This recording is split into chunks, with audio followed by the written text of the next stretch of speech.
감사합니다. 실전 사주풀이 시간입니다. 명은 금령입니다. 갑인년 경오월 과보일 오래시. 항상 드리는 말씀인데, 사주 팔자 분석은 팔자 전체를 빨리 하나의 어떤 그림으로 우선 구성체를 읽어내는 것이 중요합니다. 그것을 그림을 꼭 어떤 식으로 그리라는 법칙은 없습니다. 그래서 음양론으로 그림을 분석하든, 아니면 어떤 자연 물상론으로 분석하든, 아니면 오행론으로 그림을 분석하든, 아니면 또 격국론으로 분석하든 좋습니다. 사주 전체를 하나의 그림으로 신속하게 읽어낸 다음에 길신과 흉신을 또 우리가 구별하고, 그런 연후에 바로 우리 흔히 말하는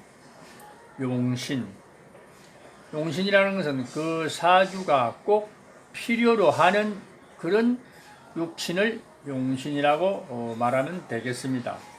그러면은 사주 팔자 분석은 끝난 겁니다.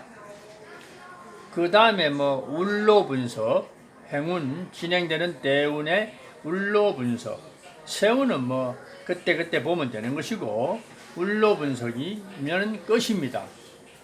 나머지 그 십간별 성정이라든가 기질적 성정이라든가 사사로운 개인적 어떤 취향이나 사상이나 철학은, 그것은 양념으로서, 통변의 양념으로서 활용할 뿐이지, 우리가 궁극적으로 꼭 필요로 하는 부분을 우선적으로 분석을 하고 판단해야지, 사사로운 일까지 일일이 덜먹일 필요는 없다. 단 내방자가 질문을 한다면은 그 사람의 성정을 아는 대로 어떤 간지 속성을 따져보든 격국을 따지든 물상을 따지든 알아서 설명해 주면 되고, 실제 상담자로서의 가장 중요하게 명심해야 될 부분은 그 사주팔자의 그릇 구조를 묵시적으로 분석하고, 그 다음에 그 당사자의 길흉운을 읽어줄 줄 알아야지. 그거면은 우선은 중요한 부분에 어떤 책임은 완수하는 격입니다. 이렇게 생각합니다. 자, 이 본론으로 들어가서 이 운명을 보면은 갑목이 5월에 출생했죠. 그 갑목이 5월이면은 금방 연상이 돼도 굉장히 더운 조열한 기운이니까, 이 운명에는 바로 물이 필요하다는 거, 해수, 자수도 필요하고 섭토도 진토도 필요하고 다 필요하겠죠. 하지만은 또 해수나 자수 중에서도 자수가 오면은 본신을 격이 되는 본바탕, 어떤 이미 자리 잡은 상관을 어떤 충하는 그런 분란의 요소가 있기 때문에 자수는 함부로 치용하기 어렵고, 해수는 아름답게 치용한다.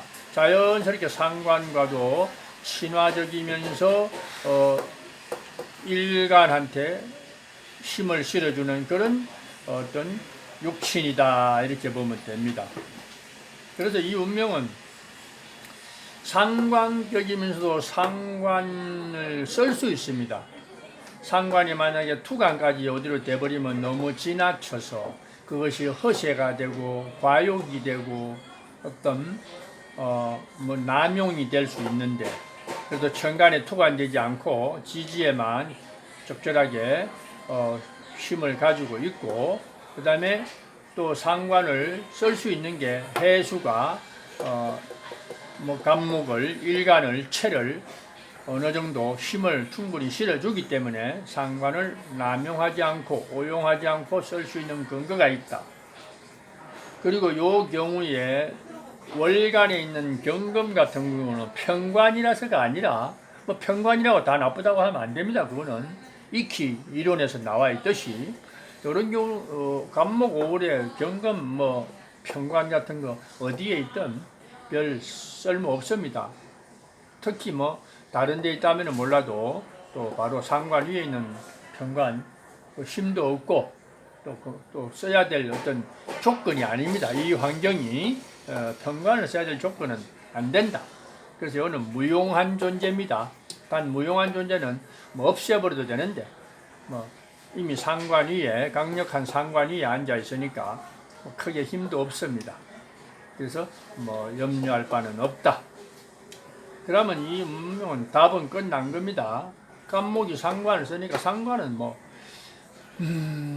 만약에 뭐 어떤 이공계로 가면은 기술적인 어떤 능력이고 뭐 만약에 뭐 전문적인 그런 이공계 기능기 공부를 안 하면은 상관이라는 것은 어떤 나름대로 뭐 어떤 자기 주관이고 주장이고 영업이고 뭐 컨설팅이고 상담 능력이라고 해서 나름대로 어떤 자기 언변술이나 자기 소신이나 주관을 가지고 다른 사람을 좀 이끌거나 통제할 수 있는 그런 충분한 영향력을 가진 게 원래 일명 상관이라고 하지요.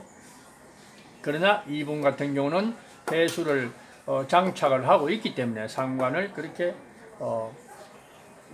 남용하지 않는 상관의 어떤 흉의를 크게 내포하고 있지 않다는 걸 말씀드려 봅니다.